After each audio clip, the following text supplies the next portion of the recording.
Então, por que, meu amado, que deve haver uma renovação espiritual de nossos pensamentos e atitudes? Para quê? Para sermos semelhantes a Cristo. Você deve desenvolver a mente de Cristo. O Novo Testamento ele chama esse desafio mental de arrependimento. A palavra arrependimento em grego quer dizer desvio de mente, trazendo para esse lado a mente. Literalmente, mudar de ideia. Você se arrepende sem que mude a sua maneira de pensar? Ao adotar uma forma, ou a forma de Deus pensar sobre si mesmo, sobre o pecado, sobre Deus, sobre as outras pessoas, sobre a vida, sobre o seu futuro, sobre tudo mais, você assume a perspectiva e o informe de Cristo. Veja, recebemos a seguinte ordem: tenham entre vocês o mesmo modo de pensar que Cristo Jesus tinha. Isso se divide em duas partes.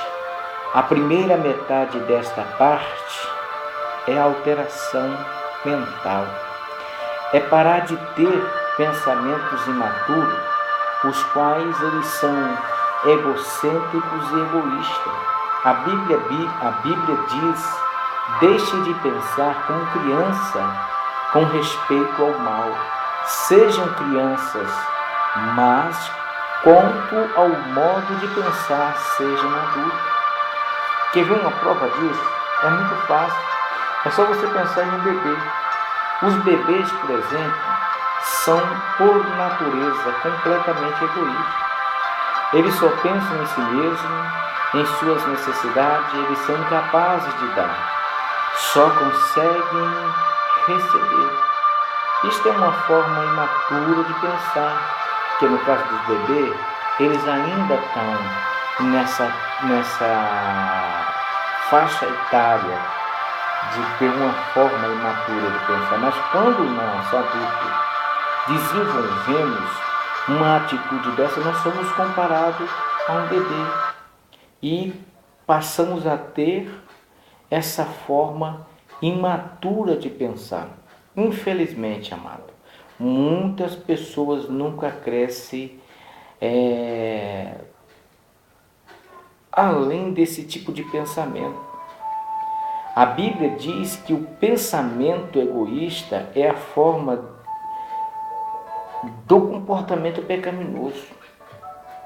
Os que vivem segundo o seu próprio ego pecaminoso só pensam nas coisas que o seu ego pecaminoso deseja. É o que diz a palavra de Deus. A segunda parte disso, ou desta mudança que leva a pensar como Jesus e começar a ter pensamentos maduros, os quais se concentram nos outros e não em você mesmo. Em seu grande capítulo sobre o amor, o verdadeiro amor, Paulo inclui que pensar nos outros é a marca da maturidade. Quando eu era menino, eu falava como menino, pensava como menino, raciocinava como menino. Quando me tornei homem, deixei para trás as coisas de menino. É o que o apóstolo Paulo diz nesse versículo. Hoje, muitas pessoas presumem que a maturidade espiritual é medida pela qualidade de formação bíblica que recebemos e de doutrina que conhecemos. Embora, amado, o conhecimento seja uma das dimensões da maturidade, como nós aprendemos dentro da nossa pedagogia bíblica e até mesmo fora disso, no secular também aprendemos isso. Isso não é toda a história. A vida cristã é muito mais do que credos e convicção. Ela inclui conduta, caráter.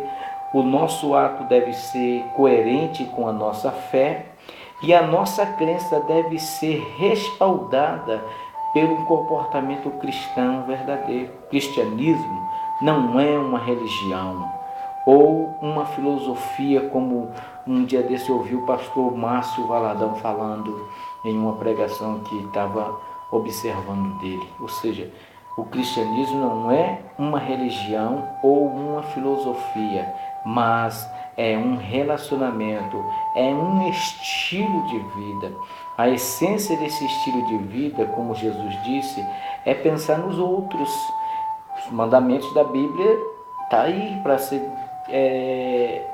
decifrado. O que diz a palavra de Deus? Ame a Deus de toda a sua força, de todo o seu pensamento, de todo ser, de todo você, e ame ao próximo como a si mesmo. Então, pensar nos outros é não em nós mesmos, é o que a Bíblia diz.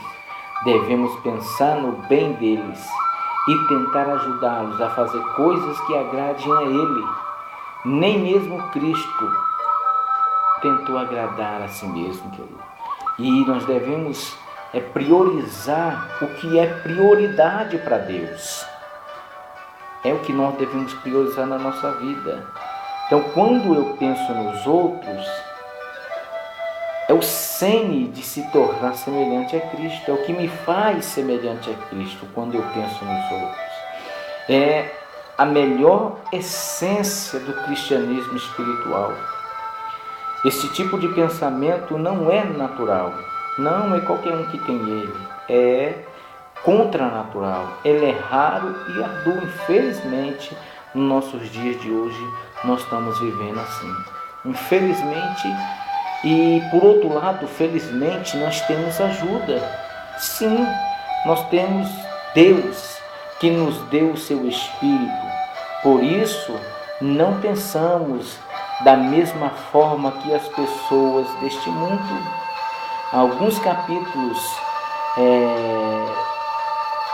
adiante, nós podemos observar na Bíblia que tanto faz ser no começo, como ali pelo meio, como pelo fim, nós tendo ferramentas que o Espírito Santo usa para nos ajudar a crescer e a desenvolver essa parte que nós precisamos desenvolver para que possamos então alcançar um crescimento. Então nós devemos fazer o que? Pensar sobre esse propósito, amado, e refletir. Nunca é muito tarde para alcançarmos um crescimento. Concluindo, gostaria que você ficasse para memorizar o versículo que está em Romanos 12:2, que diz: não vivam como vivem as pessoas deste mundo, mas deixe que Deus as transforme por meio de uma completa mudança de mente de vocês. Assim vocês conhecerão a vontade de Deus, isto é, aquilo que é bom, perfeito e agradável a Ele. Bem, então fica aí então essa questão para ser meditada. Em que área eu preciso parar de pensar do meu jeito e começar a pensar do jeito de Deus? Em que área eu preciso deixar de priorizar o que é para mim, bom para mim, e o que eu preciso priorizar, o que é da vontade dele, o que é de Deus? Então eu agradeço e oro a Deus para que essas pequenas palavras que estão incluídas nessas 3 partes desta mensagem, como crescer, possa provocar em você, como em mim provocou, uma reação de mudança, de querermos sermos melhores perante a presença do nosso Deus.